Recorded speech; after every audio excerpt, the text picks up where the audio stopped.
Hello class, welcome to the channel. I hope you all are doing well. जैसे कि आपको पता है, हम यहाँ पर UGC NET paper 2 commerce 08 code के लिए तैयारी करते हैं। हम कॉमर्स में नेट जेआरएफ सेट के लिए तैयारी करते हैं। जून 2025 एग्ज़ाम जो आपका होगा जून में, उसके लिए हम प्रिपरेशन कर रहे हैं। आज आपकी यूनिट 4 चली है। कल हमने यूनिट 4 की क्लास 1 की थी। आज हमारी यूनिट 4 की क्लास 2 रहेगी और यूनिट का नाम है बिजनेस फाइनेंस। ठीक है, हमने इससे पहले 4 यूनिट को कंप्लीट कर लिया है। उसकी अलग से प्लेलिस्ट बना दी गई है। जिन्होंने वो क्लासेस नहीं देखी हैं वो उन यूनिट्स को भी देख सकता है, उन क्लासेस को भी देख सकता है। साथ में ही हमने कुछ प्रीवियस ईयर क्वेश्चन के सेट भी लगाए हैं। जिन्होंने वो नहीं देखे हैं उनको भी देख सकते हैं। जिन बच्चों को पीडीएफ चाहिए, क्लास के जो डेली क्लासेस लगती हैं उनके पीडीएफ चाहिए, तो वो टेलीग्राम लिंक आपको प्रोवाइड करवा दिया गया है। आप वहाँ पर जाकर उसके पीडीएफ भी ले सकते हो। ठीक है, तो आज क्लास सेकंड रहेगी। बिजनेस फाइनेंस आपका चला हुआ है। तो चलिए आज की क्लास को शुरू करते हैं बिना किसी देरी के। आज का आपका टॉपिक रहेगा लीज फाइनेंसिंग।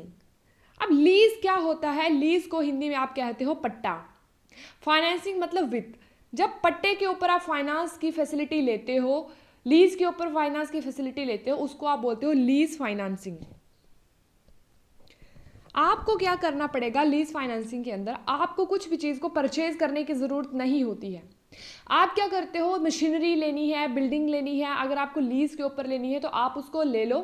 उसके बदले में आप उसको कमीशन पे कर सकते हो। लीज की पेमेंट जितनी रहेगी आप उतनी पेमेंट करोगे। आप उसके ओनरशिप को परचेज नहीं करोगे, आप सिर्फ यूज़ करने के लिए चीज़ों को लोगे सर्टेन टाइम के लिए, एक स्पेसिफिक पीरियड के लिए। उसके बाद आपका कॉन्ट्रैक्ट जब ब्रीच हो जाएगा, खत्म हो जाएगा, तब आप उसको वापस कर दोगे एंड आप उस कॉन्ट्रैक्ट से मुक्त हो जाओगे।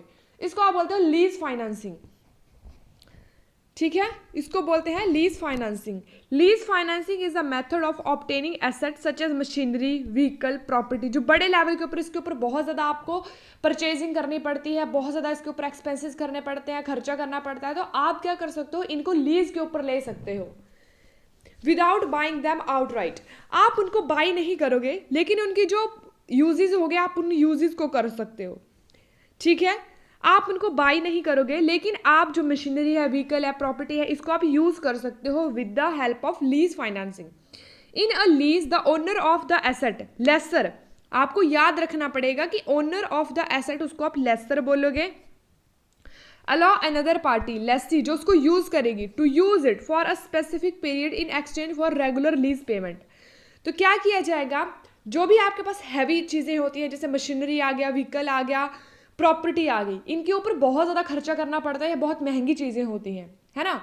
तो अब इनको आप परचेज नहीं कर पा रहे हो मान लीजिए, तो आप इनको लीज के ऊपर ले सकते हो। आपको इसके बदले में लीज की रेगुलर पेमेंट पे करनी है।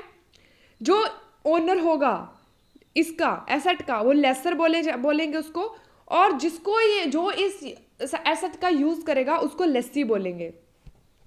It is widely used by businesses to acquire expensive equipment. कहाँ पर इसको बड़े लेवल के ऊपर यूज किया जाता है? जहां पर बिजनेसेस के अंदर आपकी जो पार्टी होती है वो यूज करेगी इन एक्सपेंसिव इक्विपमेंट को, वो यूज कर सकती है without making large upfront investment. इसमें इसको किसी भी तरह का बड़े लेवल का इन्वेस्टमेंट नहीं करना पड़ेगा। विदाउट इन्वेस्टमेंट किए हुए ही वो इन इक्विपमेंट को यूज कर सकती है with the help of lease contract, with the help of lease financing. तो ये किया जाता है। जैसे फॉर एग्जांपल मैं आपको बताऊं, जैसे कि आपके ये प्रोजेक्ट लगते हैं, जैसे आपका प्रोजेक्ट लगता है, मान लीजिए संतरे लगाने का कोई प्रोजेक्ट बनता है। ठीक है, तो क्या किया, एक ओनर था आपके 5-7 लोग थे जिन्होंने अपने खेतों को दिया। ठीक है, लेसी को दिया। लेसी ने बोला कि 20 साल के लिए मैं यहाँ पर संतरे उगाऊंगा, उसके बाद आपको आपकी ज़मीन दे दी जाएगी। तो इसके बदले में पर मंथली उनको, जो आपके लेसर होंगे, उनको मंथली पेमेंट की जाएगी ज़मीन को देने के बदले में। तो क्या किया जाता है, लेसी क्या करता है, उसके ऊपर संतरे उगाता है, उससे उसको प्रॉफिट होता है। प्रॉफिट में से वो उसमें से कुछ जो लीज की पेमेंट रहेगी वो ओनर को दे देगा, लेसर को पे कर देगा। उसी तरह से अगर कोई आपका प्रोजेक्ट और चलता है, जैसे आपका पावर जनरेशन का चलता है, एक ज़मीन है जिसके ऊपर आपके पावर जनरेशन लग रहे हैं, ठीक है, पावर को जनरेट किया जा रहा है, वहां पर भी आपकी एसेट जमीन आपकी ली जाएगी, बदले में उसके बदले में आपको कुछ पैसे दिए जाएंगे और वहां पर उसको यूज किया जाएगा। उसकी ओनरशिप आप किसी को नहीं देते हो, ओनरशिप आपके ही पास रहती है। तो इस तरह से आप लीज फाइनेंसिंग करते हो, आपको इसमें बड़े लेवल की इन्वेस्टमेंट करने की भी ज़रूरत नहीं होती है। थोड़ी सी इन्वेस्टमेंट से थोड़े से पैसे लगाकर लीज की सिर्फ पेमेंट आप करोगे एंड इक्विपमेंट का आपको परचेज करने की भी ज़रूरत नहीं होगी। अब इंपॉर्टेंस क्या है लीज फाइनेंसिंग की, तो इंपॉर्टेंस देखते हैं। Lease financing is an essential financial tool that help businesses and individuals acquire asset without making a large upfront investment. तो किस तरह से प्रॉफिट अर्न करने के लिए एक इस तरह का जरिया होता है, रास्ता होता है कि आप वहां से विदाउट अपफ्रंट इन्वेस्टमेंट किए, इनिशियली इन्वेस्टमेंट किए, आप वहां से प्रॉफिट को अर्न कर सकते हो। It offers flexibility, cost efficiency and tax benefit. क्योंकि टैक्स बेनिफिट कैसे मिल जाता है, टैक्स को पे करता है आपका जो ओनर होता है, ना कि लेसर इसको पे करता है, ना कि लेसी। ठीक है, making it preferred choice for companies looking to expand operation while preserving capital को प्रिजर्व रख के, कैपिटल को अपने पास रख के वो बिजनेस को एक्सपेंड कर सकता है with the help of lease financing. So इसकी इंपॉर्टेंस में आता है conserves cash and working capital. तो आपका जो लेसी होता है वो क्या करता है, कंजर्व करके रखता है कैश को एंड वर्किंग कैपिटल को। लीजिंग अलाउज करती है बिजनेसेस को to use asset without large initial investment. बिना लार्ज इनिशियल इन्वेस्टमेंट किए बिजनेस को अलाउ करती है लीजिंग कि आप वहां पे अपना काम कर सकते हो एंड प्रिजर्व कर सकते हो कैश को फॉर डेली ऑपरेशंस के लिए। क्योंकि अब आपको वहां पे कोई पैसा नहीं लगाना है, आपको सिर्फ लीज की पेमेंट करनी है जो एक सर्टेन टाइम के बाद आप करोगे। बाकी जितने भी और एक्सपेंसिव हो गए वो आपका लेसर उठाएगा। तो किसके लिए यूजफुल होता है, फॉर स्टार्टअप्स के लिए, स्मॉल मीडियम एंटरप्राइजेस के लिए दैट में struggle with high capital cost, जिनको बहुत ज़्यादा कॉस्ट चुकानी पड़ती है, वे यहाँ पर लीज कॉन्ट्रैक्ट का यूज़ या लीज फाइनेंसिंग का यूज़ कर सकते हैं। ठीक है, उसके बाद आपके पास आता है easier access to expensive asset. अब ईजियर एक्सेस आप कर सकते हो एक्सपेंसिव एसेट के साथ। आप ईजियर एक्सेस कर सकते हो, मान लीजिए आपको बहुत ज़्यादा एक्सपेंसिव है मशीनरी है, आपको परचेज करनी है, लेकिन आप नहीं कर सकते हो क्योंकि आपके पास उतना पैसा नहीं है उसको परचेज करने के लिए। सो आप क्या करोगे, लीज फाइनेंसिंग आप करोगे, वहां से आप इजीली आपको एक्सेस हो जाएगी, आपको मशीनरी वहां से इजीली मिल जाएगी, आप उसको मंथली पेमेंट करोगे, किसी भी तरह का जैसा शेड्यूल रहेगा उस तरह से आप उसको पेमेंट करोगे एंड उसको आप यूज कर लोगे। Businesses can access high cost equipment, machinery और real estate without taking large loans. तो बिना बड़े लोन्स लिए, क्योंकि आपको पेमेंट मंथली करनी है या एक स्पेसिफिक पीरियड के बाद करनी है, किसी भी तरह से करनी है, आपको उसको परचेज नहीं करना है, तो आप उसको यूज कर सकते हो, मशीनरी को, रियल एस्टेट को, कॉस्ट इक्विपमेंट को। ठीक है, help company stay competitive with the latest technology. तो ये कंपनीज को हेल्प करती है कि कंपटीशन में रहे, कॉम्पिटिटिव बनी रहे और लेटेस्ट टेक्नोलॉजी का यूज करती रहे। उसके बाद आपके पास आता है tax benefit.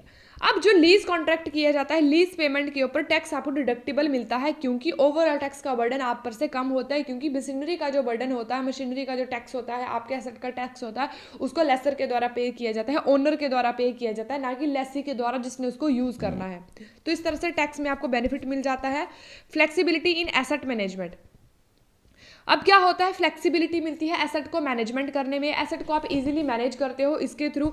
Lease agreement can be customize for short term और लॉन्ग टर्म नीड्स। अब जो लीज होते हैं, लीज एग्रीमेंट होता है, वो आपके इस तरह से बनाए जाते हैं कि आपके बिजनेस की शॉर्ट टर्म नीड्स है अगर, तो उनको भी पूरा कर सकते हैं आप, एंड अगर लॉन्ग टर्म की नीड्स है बिजनेस की, तो उसको भी पूरा किया जा सकता है। Companies can upgrade to new equipment easily without worrying about depreciation. तो बिना किसी डेप्रिशिएशन के अगर कोई नई मशीनरी को आपको यूज करना है तो आप उसको भी इजीली यूज कर सकते हो बिना किसी डेप्रिशिएशन, क्योंकि डेप्रिशिएशन को आपको कोई टेंशन नहीं रहती है, क्योंकि आपकी मशीनरी वो नहीं है, आप सिर्फ उसको यूज कर रहे हो। डेप्रिशिएशन कुछ होता है तो वो ओनर को पे करना पड़ेगा। सो इस तरह से आप क्या कर सकते हो, अवॉइड एसेट डेप्रिशिएशन। वही बात है जो हमने पीछे पढ़ा कि in operating lease the lessee does not bear the risk of depreciation, क्योंकि वो मशीनरी को सिर्फ यूज करेगा, वो उसका ओनर नहीं है। अगर कोई डेप्रिशिएशन होती है तो डेप्रिशिएशन की पेमेंट आपका कौन करेगा, लेसर करेगा, ना कि लेसी।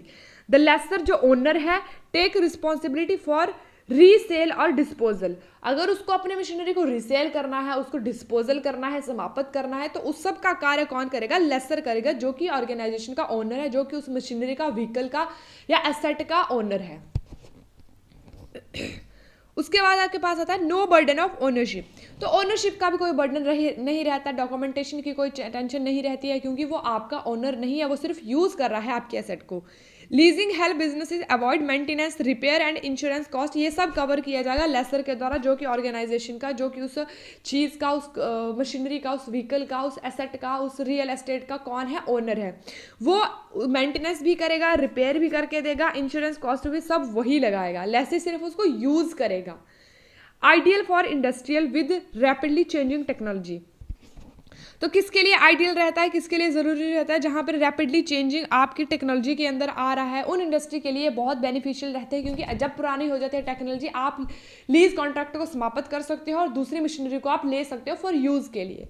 सो इस तरह से कोई बर्डन ओनरशिप के ऊपर आपका नहीं रहता है। उसके बाद आता है एडवांटेजेस ऑफ लीज फाइनेंसिंग, जो इसके इंपॉर्टेंस है वही इसके एडवांटेजेस है। Lease financing offer numerous benefit, तो बहुत सारे बेनिफिट जो है आपको ये प्रोवाइड करवाता है बिजनेस को, specially for businesses looking to acquire asset without making large upfront payment.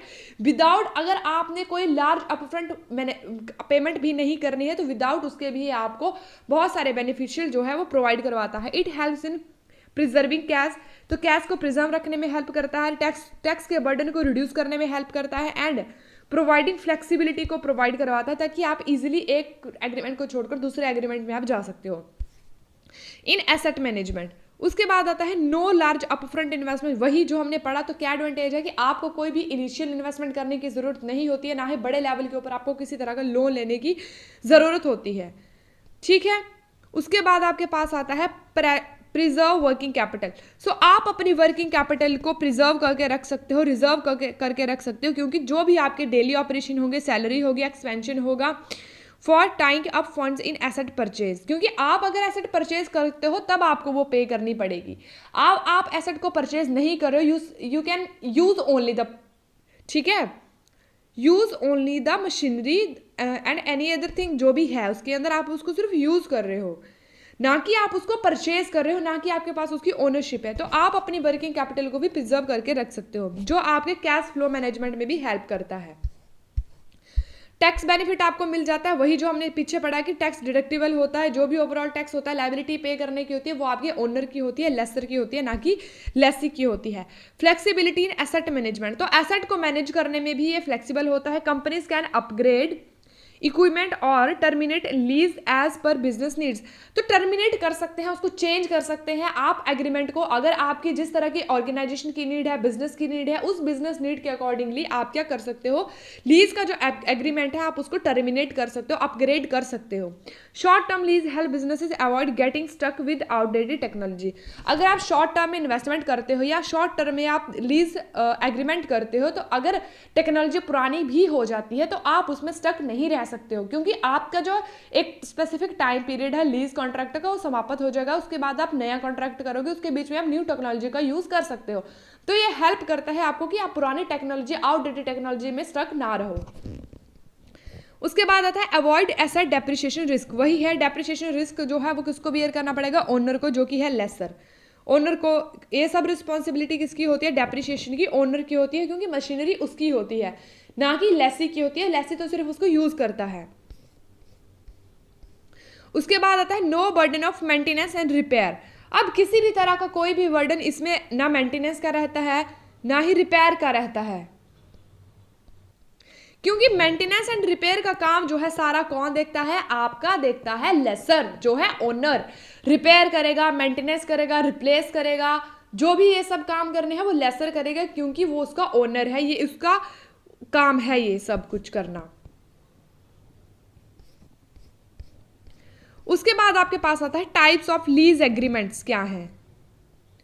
सो क्या है, lease agreement can be classified based on ownership transfer, duration, responsibility of the lessor and lessee, different type of lease आ, तो इनको different types में आप divide कर सकते हो। जैसे है आपके पास सबसे पहले फाइनेंशियल लीज, जिसको आप कैपिटल लीज बोलते हो। अब फाइनेंशियल लीज क्या होती है, फाइनेंशियल लीज आपकी ऐसी होती है कि आपने लॉन्ग टर्म तक मशीनरी को, व्हीकल को, कैपिटल को, रियल एस्टेट को यूज किया लॉन्ग टर्म तक, और धीरे धीरे आपने उसकी ओनरशिप भी परचेज कर ली। आपने क्या किया, एक एसेट को जो आपके लिए मोस्ट यूजफुल है, आपकी बिजनेस की लाइफ के लिए मोस्ट यूजफुल है, आपने उसको यूज किया, एंड एक सर्टेन टाइम के बाद आपने उसकी ओनरशिप ले ली एट द एंड में, ठीक है। Can not be cancelled before the lease term ends, और इसको कभी भी आप कैंसिल नहीं करते हो, क्योंकि आप ओनरशिप ही परचेज कर लेते हो, तो अब आप उसको कैंसिल नहीं कर सकते हो एग्रीमेंट को। तो इस तरह से cancel before the lease term ends होती है, तब आप इसको कैंसिल नहीं कर सकते हो। द लेसी पे फॉर मेंटेनेंस एंड इंश्योरेंस। अब जो लेसी होगा, क्योंकि लेसी ने ओनरशिप को परचेज कर लिया, उसने मशीनरी को ही परचेज कर लिया, तो जिस भी तरह के कोई मेंटेनेंस होगा, इंश्योरेंस होगा, उसकी पेमेंट कौन करेगा? आपका लेसी ही करेगा। ठीक है। उसके बाद आता है ऑपरेटिंग लीज। अब ऑपरेटिंग लीज होती है जिसको आप शॉर्ट टर्म के लिए यूज करते हो, आप सिर्फ उसको यूज ही करते हो। यूज करने के लिए जब आप किसी लीज एग्रीमेंट के अंदर जाते हो तो उसको आप बोलते हो operating lease. Short term lease where the lessor retain ownership of the asset, वो उसकी ओनरशिप को नहीं लेता है। ओनरशिप किसके पास रहती है? लेसर के पास रहती है, जो कि ओनर है। ओनर के पास ही ओनरशिप रहती है, उसको जो है लेसी ओनरशिप को नहीं लेता है, जैसा आपका फाइनेंशियल में होता है। फाइनेंशियल में लेसी ने क्या किया? ओनरशिप को ही परचेज कर लिया। The lessor is responsible for maintenance and repair. जो आपका लेसर होता है, ओनर होता है, वही उसकी मशीनरी की है, जो भी आपके पास चीज होती है जिसके ऊपर आपने लीज एग्रीमेंट किया है, उसकी मेंटेनेंस एंड रिपेयर के लिए उसके ऊपर रिस्पॉन्सिबल होता है। Can be cancelled before the lease term ends. इसको कैंसिल किया जा सकता है जब आपका एंड हो जाता है, लीज का कॉन्ट्रैक्ट है, ये लीज एग्रीमेंट आपका एंड हो जाता है, तब इसको कैंसिल किया जा सकता है, या उससे पहले भी इसको कैंसिल किया जाता है। Sale and lease back. अब आपने जो एग्रीमेंट किया है, जो सेल लीज का एग्रीमेंट आपने किया है, आप उसको कैंसिल भी कर सकते हो, लीज बैक भी आप कर सकते हो, या आप उसको सेल भी कर सकते हो। अगर आपने उसकी ओनरशिप को परचेज किया तो आपके पास राइट है कि आप उसको सेल कर दो। The business sale and asset like property and machinery होती है to leasing company and lease it back. या तो आप उसको सेल कर दो या तो लीज बैक कर दो। जो ये हेल्प करता है आपकी कैपिटल को रेज करने में। कंटिन्यूइंग टू यूज, एसेट को आप कंटिन्यूसली यूज कर सकते हो, कैपिटल को रेज कर सकते हो। The businesses get immediate cash and pays lease installment over time. आप वहां से इमीडिएट कैश भी ले सकते हो एंड इसको इंस्टॉलमेंट में भी पे कर सकते हो ओवर द टाइम के अंदर। Now you have the next topic is risk. Risk को हमने रिस्क को हमने बैंकिंग एंड फाइनेंशियल इंस्टीट्यूशन के अंदर भी ब्रीफली पढ़ लिया है, तो यहाँ पे मैं आपको ब्रीफली नहीं पढ़ाऊंगी कि व्हाट इज द रिस्क, इसके टाइप्स हैं रिस्क के अंदर जो आपने पढ़े हुए हैं पहले। तो इसको मैं आपको ऐसे ही बताऊंगी मोटा मोटा कि आपको सिर्फ रिटेन रहे, क्योंकि आपको जो मैंने पिछले क्लासेस में बताया तो आपने उसके नोट्स बनाए रहेंगे, आपको याद रहेगा कि रिस्क क्या होता है। तो रिस्क क्या होता है? एक पॉसिबिलिटी होती है लॉस की, अनसर्टेनिटी होती है किसी भी बिजनेस के अंदर। जो आपने इन्वेस्टमेंट की हुई होती है, आपको उस इन्वेस्टमेंट से एक्सपेक्टेड रिटर्न नहीं मिलता है जितना आपने एक्सपेक्टेड किया है। उससे कम जब आपको रिटर्न मिलता है, उससे कम जब आपको प्रॉफिट मिलता है, तो आप उसको बोलते हो रिस्क। ठीक है। तो रिस्क रेफर करता है the possibility of loss, uncertainty और unfavourable outcome in financial decision. जो भी आपने फाइनेंस से रिलेटेड डिसीजन लिए थे उसमें आपका अनफेवरेबल आउटकम आएगी। जिस तरह के आप चाहते थे कि रिटर्न की आपके पास आउटकम आए, उस तरह की आउटकम नहीं आती है, बल्कि उससे कम मात्रा में आपको प्रॉफिट होता है। It represent the chance that an investment, businesses और financial activity may not perform as expected. जैसे आपने एक्सपेक्टेशंस रखी थी अपने बिजनेस से, अपनी इन्वेस्टमेंट से, अपनी फाइनेंशियल एक्टिविटी से, उन्होंने उस तरह का परफॉर्मेंस नहीं किया, लीडिंग टू लॉसेज और रिड्यूस रिटर्न। जो किसके ऊपर लीड किया? लॉसेज को लीड किया, रिटर्न को रिड्यूस किया। In financial risk is an essential factor because higher risk are often associated with higher potential risk। अब जब आप फाइनेंशियल की बात करते हो तो फाइनेंशियल के अंदर रिस्क को इस तरह से देखा जाता है, अगर आपका कहीं पर हाई रिस्क लग रहा है तो वहीं पर पोटेंशियली आपका रिस्क के साथ साथ रिटर्न भी हाई ही होगा। जहां पर आपका रिस्क जो है वो कम हो रहा है, वहीं पर आपका प्रॉफिट भी कम होगा या रिटर्न भी कम होगा। Businesses and investors assess risk carefully to make informed decisions. तो ये होता है, जो इन्वेस्टर होते हैं वो सब कुछ चीज़ों को ध्यान में रखकर ही डिसीजन लेते हैं इन्वेस्टमेंट करने का। उसके बाद आपके पास आता है टाइप्स ऑफ रिस्क। अब टाइप्स ऑफ रिस्क क्या है? हमने इसको पहले बहुत ब्रीफली पढ़ लिया है। इसके अंदर दो तरह के रिस्क होते हैं, सिस्टमेटिक रिस्क जिसको आप मार्केट रिस्क बोलते हो, दूसरा आता है अनसिस्टमेटिक रिस्क या नॉन सिस्टमेटिक रिस्क जिसको आप बोलते हो फाइनेंशियल रिस्क, बिजनेस रिस्क। ठीक है। अब आपके पास आता है सिस्टमैटिक रिस्क, जिसको आप मार्केट रिस्क बोलते हो। तो सिस्टमैटिक रिस्क आपका एक इस तरह का रिस्क होता है जो आपके कंट्रोल के बाहर होता है, जिसको आप कंट्रोल नहीं कर सकते हो, अनकंट्रोलेबल होता है। आप कुछ भी कर लो, आप उसको कंट्रोल नहीं कर सकते हो। इसको डाइवर्सिफिकेशन से भी कंट्रोल नहीं किया जा सकता है, इसको आपको बियर करना ही पड़ता है, ठीक है। और ओवरऑल मार्केट के ऊपर रिस्क होता है, कोई स्पेसिफिक चीज के ऊपर नहीं होता। अगर ये रिस्क होता है तो सभी के ऊपर होता है, सभी को ही इसको बियर करना पड़ेगा। अब सिस्टमैटिक रिस्क को निकालने का फॉर्मूला क्या है? Market risk plus purchasing power risk plus interest risk, इन सबको जब ऐड कर दिया जाएगा तब आपका सिस्टमैटिक रिस्क बन जाएगा। तो आपको फॉर्मूलाज याद रखने पड़ेंगे। टाइप्स ऑफ सिस्टमैटिक रिस्क क्या होता है? मार्केट रिस्क, जो आपकी मार्केट फ्लक्चुएशन की वजह से आता है, इन्फ्लेशन डिफ्लेशन की वजह से आता है। इंटरेस्ट रेट रिस्क की वजह से इंटरेस्ट रेट कम हो जाता है, बढ़ जाता है, इसकी वजह से आपको रिस्क बियर करना पड़ेगा। इन्फ्लेशन रिस्क होता है जब आपकी कीमतें बढ़ जाएंगी, इन्फ्लेशन हो जाएंगी, इसकी वजह से जो मार्केट में आपको रिस्क बियर करना पड़ेगा। परचेजिंग पावर आपकी कम हो जाएगी, परचेजिंग पावर की वजह से आपको जो रिस्क बियर करना पड़ेगा। Currency change, exchange rate risk, अगर due to the changes of foreign exchange rate changes के अंदर कोई रिस्क आता है तो आप उसको भी कंट्रोल नहीं कर सकते हो, क्योंकि वो इंटरनेशनली होता है जिसको आप कंट्रोल नहीं कर सकते, तो इसको भी आपको बियर करना पड़ेगा। उसके बाद आता है political and regulatory risk and natural risk. Natural event, politically अगर आपका पॉलिटिकली स्ट्रांग नहीं है, आपके कंट्री के अंदर पॉलिटिकल अनस्टेबिलिटी है, तो उसकी वजह से भी आपको रिस्क चेंज करना पड़ेगा, क्योंकि रूल्स एंड रेगुलेशन कंटिन्यूसली आपके चेंज होते रहेंगे। नेचुरल इवेंट रिस्क, अगर आपको कुछ नेचुरली डिजास्टर हो जाता है, नेचुरली बाढ़ आ गई है या भूकंप आ गया है या भूस्खलन कहीं पर हो गया है, इसकी वजह से अगर कोई रिस्क होता है तो उसको भी आपको उठाना ही पड़ेगा, उसको भी आप रिड्यूस नहीं कर सकते हो। तो ये था आपके पास सिस्टमैटिक रिस्क। दूसरा आपके पास आता है अनसिस्टमैटिक रिस्क, जिसको आप स्पेसिफिक या बिजनेस रिस्क भी बोल सकते हो। तो अनसिस्टमैटिक रिस्क आपका इस तरह का रिस्क होता है कि आपके ये कंट्रोल में होता है, ये बिजनेस के इंटरनल रिस्क होता है जिसको आप कंट्रोल कर सकते हो। इसको डाइवर्सिफिकेशन से कम किया जा सकता है। जब आप इन्वेस्टमेंट को पोर्टफोलियो में करते हो, इसकी वजह से आप इस रिस्क को कम कर सकते हो। नॉन सिस्टमैटिक रिस्क को निकालने का फॉर्मूला है business risk plus financial risk. जब इन दोनों रिस्क को इकट्ठा करके निकाला जाता है तब आपका नॉन सिस्टमैटिक रिस्क निकल जाता है, ठीक है। सो इसके बाद आपके पास आता है टाइप्स ऑफ अनसिस्टमैटिक रिस्क। क्या होता है? Business risk. अब बिजनेस रिस्क क्या होता है? इंटरनल रिस्क होता है, risk arising from a company internal environment की वजह से जो आता है, जैसे आपने डिसीजन अच्छे से नहीं लिए हैं, आपकी ऑपरेशन इनएफिशिएंसीज है, इसकी वजह से कोई रिस्क आपको बियर करना पड़ता है, तो आपके पास आता है बिजनेस रिस्क, ठीक है। उसके बाद आपके पास आता है फाइनेंशियल रिस्क। फाइनेंशियल रिस्क आपके पास होता है जो आपको फाइनेंस की वजह से आता है, रिस्क एसोसिएट। मान लीजिए आपको कोई फाइनेंस की फैसिलिटीज उपलब्ध नहीं हो पा रही है, या आपने जो फाइनेंस की फैसिलिटीज ली थी आप उसके ऊपर इंटरेस्ट को पे नहीं कर पा रहे हो, इसकी वजह से जो आपको रिस्क बियर करना पड़ता है। अगर आपकी इंटरेस्ट पे करने की जो है वो सिस्टम अच्छा है, तब आप उसको सुधार सकते हो, ठीक है। इंडस्ट्री रिस्क, अब कुछ इस तरह के रिस्क भी हो सकते हैं जो एक स्पेसिफिक इंडस्ट्री के ऊपर ही बियर करने पड़ेंगे, जो किसी एक स्पेसिफिक इंडस्ट्री या स्पेसिफिक ऑपरेशंस इंडस्ट्री या सेक्टर के ऊपर ही आएंगे।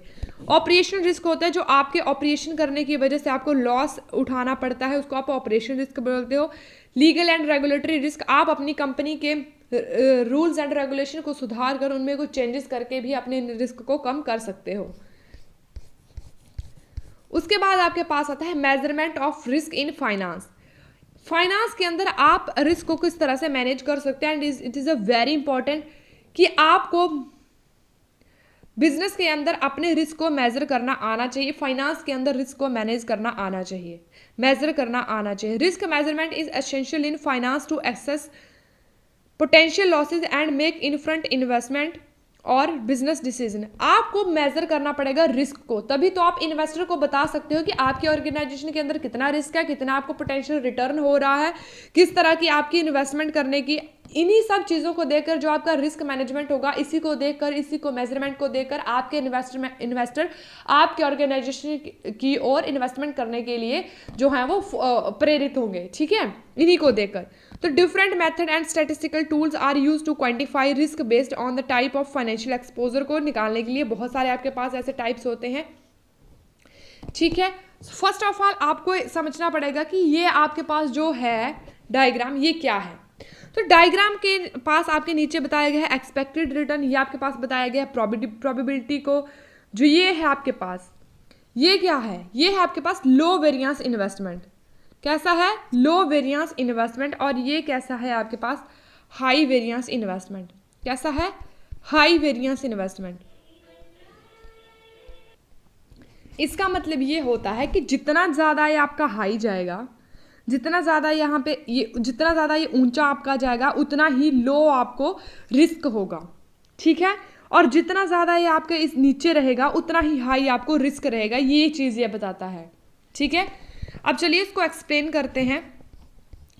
If the actual return of an investment is always equal to the expected return, अगर आपके जो रिस्क होता है, जो आपका एक्चुअल रिटर्न होता है इन्वेस्टमेंट के ऊपर, वो ऑलवेज इक्वल होता है एक्सपेक्टेड रिटर्न के ऊपर। जो एक्चुअल रिटर्न आया है, एक्चुअल इक्वल के एक्सपेक्टेड के इक्वल रहता है, एक्चुअल जो होता है आपका एक्सपेक्टेड के इक्वल रहता है। Then such as investment is a risk free investment, अगर आपका एक्चुअल रिटर्न ज्यादा रहता है, ये इक्वल रहता है जितनी आपने एक्सपेक्टेशन रखी थी उतना ही एक्चुअल रिटर्न अगर आपको आया है, तो वो ये माना जाता है कि वो रिस्क फ्री इन्वेस्टमेंट है। Therefore, the probability of actual return being equal, ठीक है, expected return will be 1 and the variance of return will be 0. Now return, अब रिटर्न क्या होता है, जैसे आपने रिस्क पढ़ा है उसी के जैसे आपका रिटर्न होता है। रिटर्न होता है आपके पास की रिटर्न, जो भी आपने इन्वेस्टमेंट की है उसके ऊपर आपको जो गेन हुआ है, उसके ऊपर जो आपको अर्न हुआ है, उस अर्निंग को आप रिटर्न बोलते हो। Returns refer to the gain or loss an investment earns from an investment over a specific period. तो रिटर्न आपको प्रॉफिट भी हो सकता है, लॉस भी हो सकता है, जो आपको एक स्पेसिफिक पीरियड के अंदर प्राप्त होता है। वो कम भी हो सकता है, ज्यादा प्राप्त भी हो सकता है, वो लॉस भी हो सकता है, वो आपको गेन भी हो सकता है, जो एक स्पेसिफिक पीरियड के अंदर आपको आपकी इन्वेस्टमेंट करने के लिए मिलता है। इट रिप्रेजेंट द प्रॉफिट और loss as a percentage of the initial investment. जब आप इनिशियल इन्वेस्टमेंट करते हो उसके ऊपर आपको प्रॉफिट एंड लॉस की जो परसेंटेज आपको मिलती है उसको आप बोलते हो investment. Returns can come from different sources, ठीक है। रिटर्न्स आपको डिफरेंट सोर्सेज से मिल सकता है, जैसे capital appreciation, increase in asset and value में अगर इंक्रीज हुआ है, डिविडेंड आपको मिला है, इंटरेस्ट की इनकम आपको अगर हुई है, तो ये सब आपके पास रिटर्न है, ठीक है। जहां कहीं पर आपने इन्वेस्टमेंट करी है, इन्वेस्टमेंट करने से आपको जो भी प्राप्त हुआ, चाहे कम चाहे ज्यादा, लॉस हुआ है, गेन हुआ है, उस सब को आप रिटर्न बोलते हो।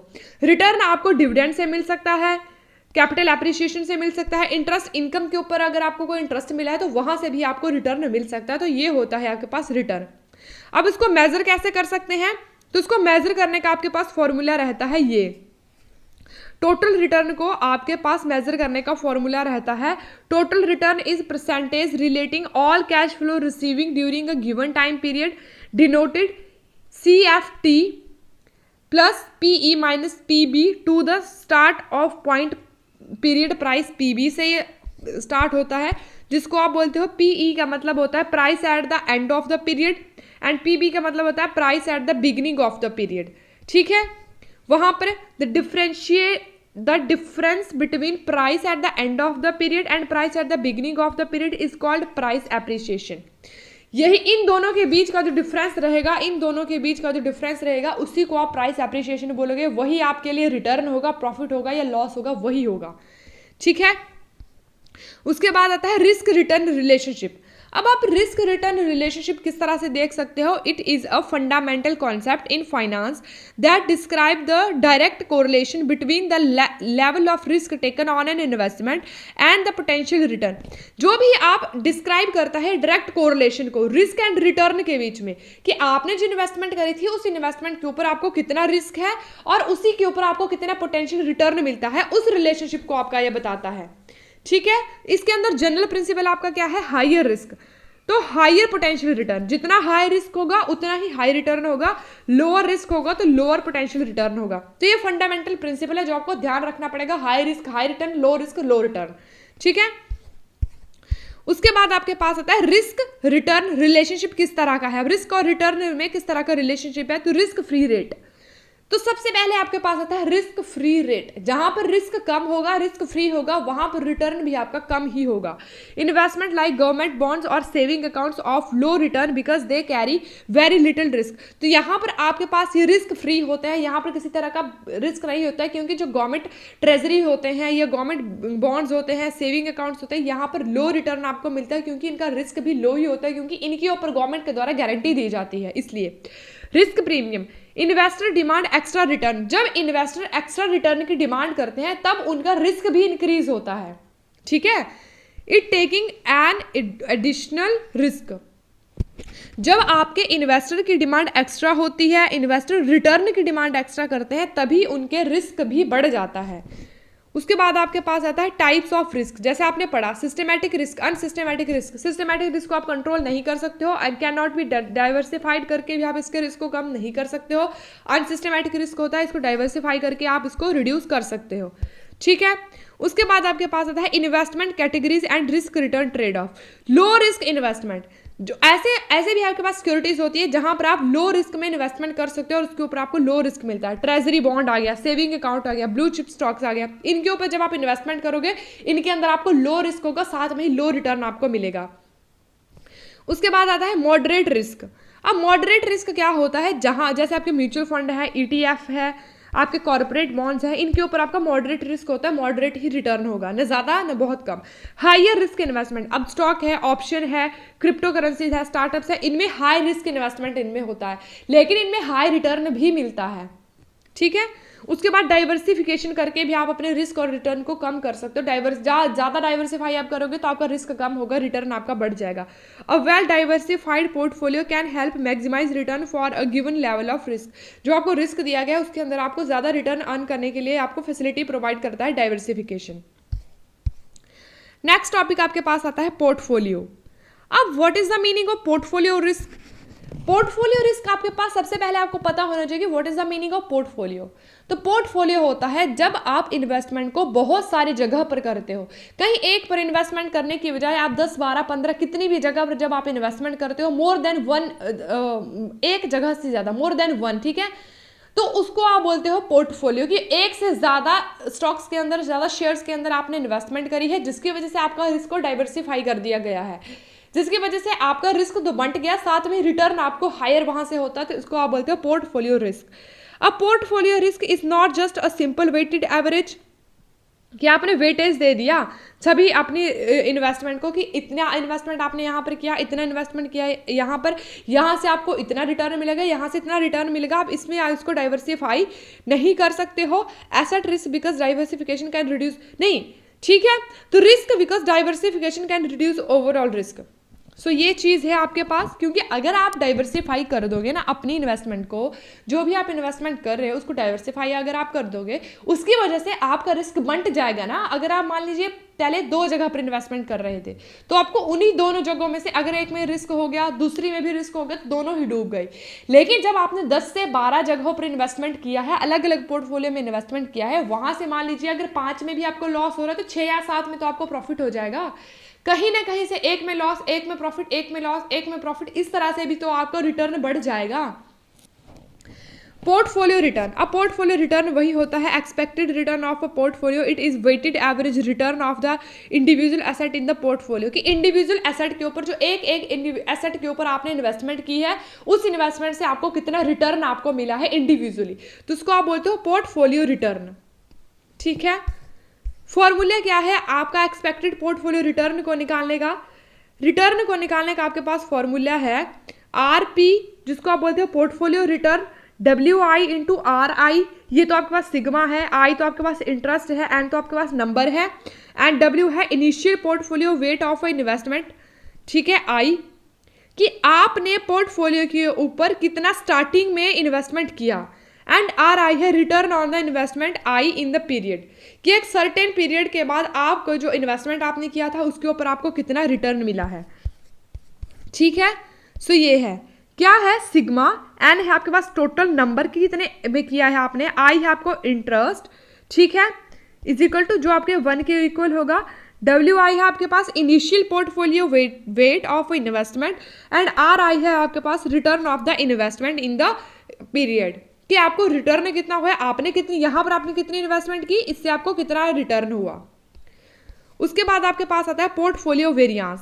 अब पोर्टफोलियो वेरिएंस क्या होता है? पोर्टफोलियो वेरिएंस आपका स्टैंडर्ड डेविएशन को आप बोलते हो, उसको निकालने का आपके पास फॉर्मूला है WI, यह आपके पास, ये आपके पास वही है जो हमने पीछे पढ़ा।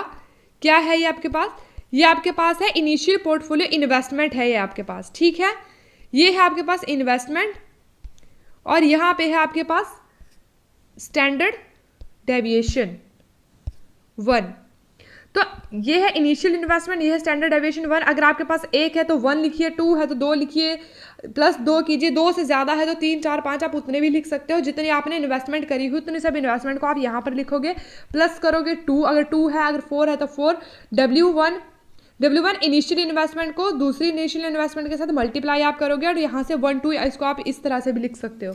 तो ये है आपके पास पोर्टफोलियो वेरिएंस निकालने का फॉर्मूला।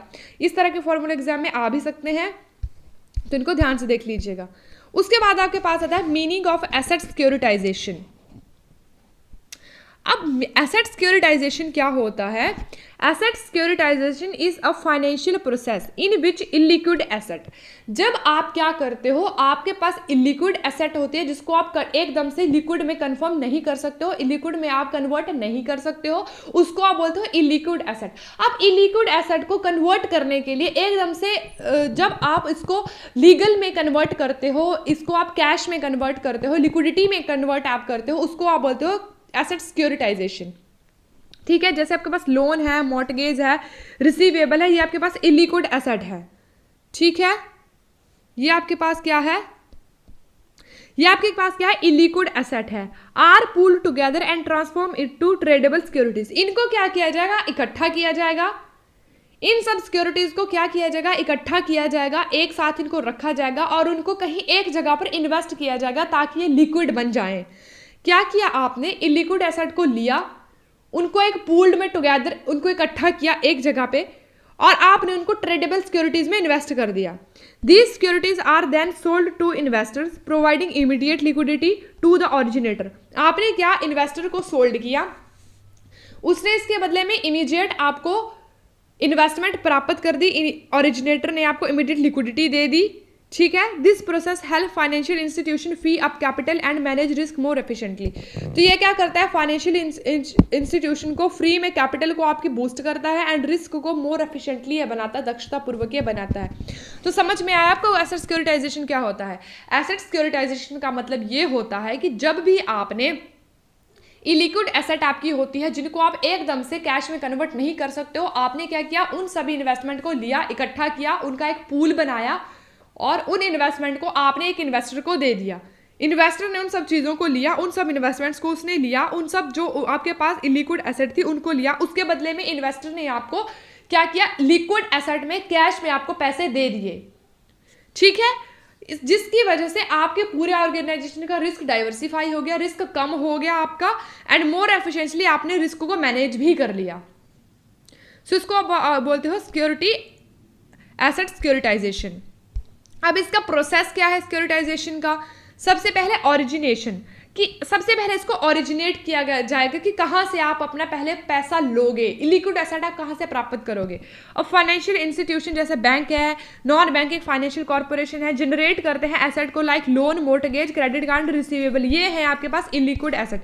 सबसे पहले इनको जनरेट करेंगे, जनरेट करने के बाद आप पूलिंग ऑफ एसेट करोगे, एसेट को सभी को एक जगह पर ग्रुप बनाकर आप रखोगे, जिन एसेट को आप बाद में प्रिडिक्टेबल कर सकते हो कैश फ्लो के अंदर कि आपको कितना कैश का फ्लो हुआ, कितना आया, कितना गया। तो इस तरह से उसके बाद आप क्या करोगे? ट्रांसफर करोगे अपने स्पेशल पर्पस व्हीकल को, SPV को, स्पेशल पर्पस व्हीकल जो आपके पास होगा उसको आप फिर ट्रांसफर करोगे। The asset pool is transfer to an independent entity known as special purpose vehicle. जो भी आपने एक पूल बनाया है उसको आप एक ही जगह पर इन्वेस्ट कर दोगे। द SPV एंश्योर करता है कि asset are separated from the originator balance sheet reducing risk. आप तभी इसको रिस्क को कम कर सकते हो जब इसको सेपरेट करके आप इसको आगे भेजोगे। उसके बाद इशुएंस ऑफ सिक्योरिटीज, उसके बाद जब आपने सिक्योरिटीज का पूल बना लिया, आपने कैश फ्लो को भी देख लिया, अब आप इसको इशू कर दोगे सिक्योरिटीज को, इन्वेस्टर को आपने इशू कर दिया। उसके बाद क्रेडिट को इनहेंस किया, यहाँ से आपने क्रेडिट को बनाया टू अट्रैक्ट इन्वेस्टर को अट्रैक्ट करने के लिए इस तरह का मैकेनिज्म बनाया, गारंटीज दी, ओवर कोलैटरलाइजेशन आपने किया, reserve fund and use to reduce risk को कम करने के लिए आपने इस तरह का सारा सेटअप अपने पास बनाया। उसके बाद आता है credit rating and market offering. उसके बाद क्रेडिट को रेटिंग दी गई, मार्केट में ऑफर उन सिक्योरिटीज का दिया गया। उसके बाद कैश फ्लो को डिस्ट्रीब्यूट करके देखा गया। Borrowers continue to make payments on the underlying asset जो आपके पास थी, जैसे मॉर्टगेज है, लोन है, रिसीवेबल है, उनको कलेक्ट किया और उनको डिस्ट्रीब्यूट किया।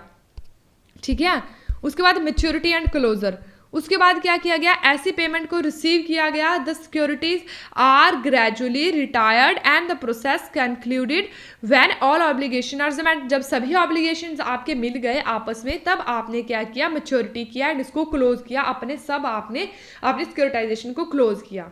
ठीक है, उसके बाद आता है मेरिट्स ऑफ सिक्योरिटाइजेशन क्या है। तो मेरिट क्या है इसके, ट्रांसफर ऑफ क्रेडिट रिस्क। आपने इसकी हेल्प से क्रेडिट रिस्क को ट्रांसफर कर दिया इन्वेस्टर को। Helps in raising risk,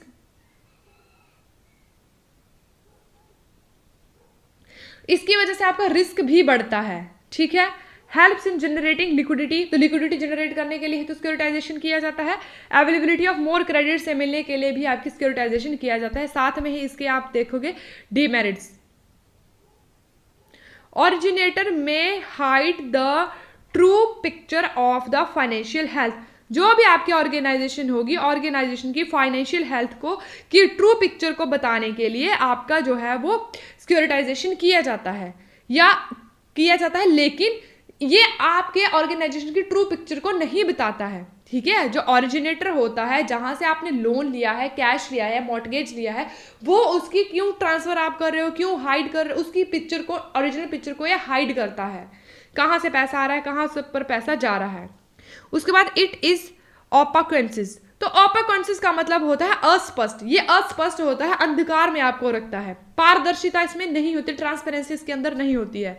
limits investors to monitoring credit risk, तो इसमें इन्वेस्टर की लिमिट्स होती हैं, इन्वेस्टर मॉनिटर नहीं कर सकता है क्रेडिट रिस्क को इजीली। सो ये थे आपके पास आज का topic, merit and demerit of asset securitization, जिसके बीच में हमने रिस्क पढ़ा, रिटर्न पढ़ा, पोर्टफोलियो को पढ़ा आज की क्लास में, टाइप्स ऑफ रिस्क पढ़े, फाइनेंशियल लीज पढ़ा एंड लीजिंग क्या होता है हमने वो देखा एंड इसके टाइप्स को हमने पढ़ा। तो ठीक है, आज की क्लास में बस इतना ही। नेक्स्ट में हम करेंगे, नेक्स्ट टॉपिक आपका रहेगा इसके बाद, जो भी आपके पास इसके बाद नेक्स्ट टॉपिक रहेगा हम उसको करेंगे, जो कि आपके पास रहेगा कैपिटल स्ट्रक्चर एंड बजटिंग। इसको हम करेंगे कल की क्लास में। आज की क्लास में बस इतना ही। आई होप आपको अच्छे से समझ में आया होगा और आपको अच्छे से आप नोट्स भी बनाते रहे होंगे इसके, और इसकी हमने 4 यूनिट्स कर लिया तो उनको भी देख लीजिएगा। ठीक है, PDF चाहिए तो टेलीग्राम को भी ज्वाइन कर लीजिएगा। आज की क्लास में बस इतना ही। Thanks for watching. अच्छा लगा होगा तो लाइक एंड सब्सक्राइब जरूर कीजिएगा।